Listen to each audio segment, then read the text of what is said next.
Assalamualaikum warahmatullahi wabarakatuh. Perkenalkan nama saya Iwan Tribiono dari kelas AK 802. Saya akan merepresentasikan terkait mata pelajaran Corporate Governance. Baik, saya akan memulai presentasinya.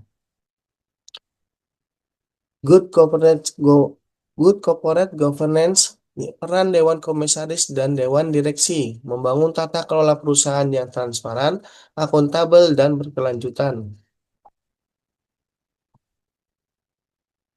Apa itu Good Corporate Governance atau GCG? GCG adalah sistem, struktur, dan proses yang dirancang untuk memberikan nilai tambah berkelanjutan kepada perusahaan dengan memperhatikan kepentingan seluruh pemangku kepentingan, yang dimana ada sistem dan struktur, kerangka tata kelola yang mengatur hubungan antar organ perusahaan. Kemudian ada kepentingan stakeholders, yaitu memastikan semua pemangku kepentingan mendapatkan perhatian yang setara. Kemudian ada landasan hukum, di mana didasarkan pada peraturan perundang-undangan dan norma yang berlaku. Kemudian ada kebutuhan era global, yaitu kebutuhan absolut di era globalisasi dan transparansi informasi.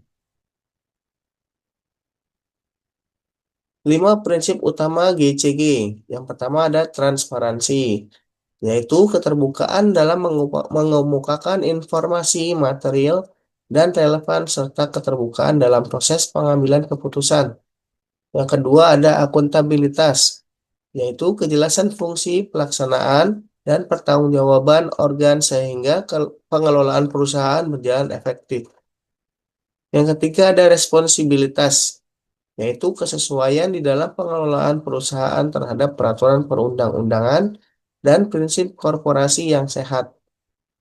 Yang keempat ada independensi, yaitu pengelolaan perusahaan secara profesional tanpa benturan kepentingan dan tekanan dari pihak manapun. Dan yang kelima ada kewajaran dan kesetaraan, yaitu keadilan dan kesetaraan dalam memenuhi hak-hak pemangku kepentingan berdasarkan perjanjian dan regulasi.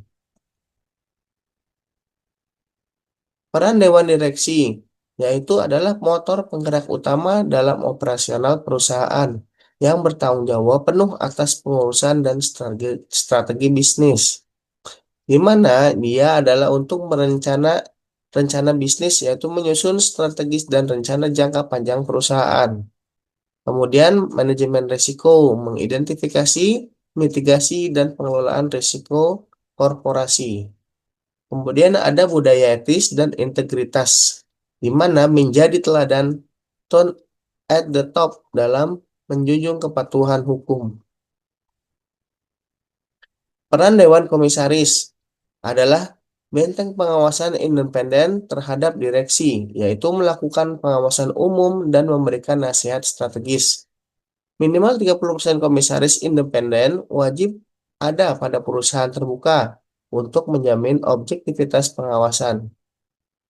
Di mana ada unsur yang lain, yaitu pantau kinerja operasionalnya, yaitu evaluasi berkala terhadap pencapaian target dan efisiensi operasional. Kemudian ada evaluasi pengendalian internal, mereview sistem kontrol internal untuk mencegah fraud dan penyimpangan. Kemudian ada persetujuan transaksi material, di mana otorisasi atas keputusan bisnis berskala besar dan berisiko tinggi. Sistem dua badan two-tier board system. Indonesia menerapkan two-tier board system yang memisahkan fungsi pengurusan direksi dan fungsi pengawasan atau komisaris secara tegas pada institusi terpisah. Hal ini berbeda dengan one-tier board system seperti di Amerika Serikat atau Inggris, di mana direktur eksekutif dan non-eksekutif berada dalam satu dewan atau board of director. Keunggulan dari sistem dua badan adalah terciptanya mekanisme check and balance yang independen. Dewan Komisaris tidak terlibat dalam keputusan operasional harian, sehingga memiliki objektivitas penuh saat mengkritisi atau menilai tindakan direksi.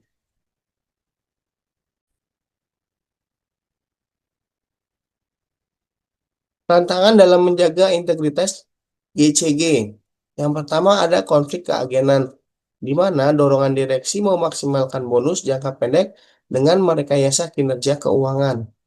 Kemudian ada komisaris formalitas, yaitu dewan komisaris yang ditunjuk atas dasar politis tanpa kompetensi dan independensi nyata. Kemudian ada dominasi pengendali, intervensi pemegang saham mayoritas yang merugikan pemegang saham minoritas. Kemudian ada budaya eueuh pakeueuh, keengganan budaya untuk menegur atau melaporkan penyimpangan pimpinan senior. Contoh studi kasus di PT Garuda Indonesia 2018 ketika GCG gagal. Yaitu ada satu permasalahan yang dimana rekayasa laporan keuangan dengan pengakuan pendapatan 239,97 juta US dollar dari transaksi yang belum terrealisasi. Kemudian ada dui fungsi organisasi. Direksi memaksa pencatatan untuk mempercantik kinerja, di mana dua komisaris menolak menandatangani laporan keuangan tersebut. Yang ketiga, dampaknya. Dampak dari kejadian tersebut yaitulah denda administratif, asesmen laporan keuangan, pembekuan izin KAP, dan reputasi perusahaan merosot tajam. Pelajaran yang bisa diambil yaitu pentingnya ketegasan komisaris independen sebagai garis pertahanan terakhir integritas keuangan. Dalam kasus Garuda membuktikan bahwa GCG yang lemah bukan hanya risiko etis, ia adalah risiko bisnis yang nyata dengan konsekuensi hukum dan reputasional yang lebih berat. Demikian presentasi dari saya, semoga bermanfaat. Wassalamualaikum warahmatullahi wabarakatuh.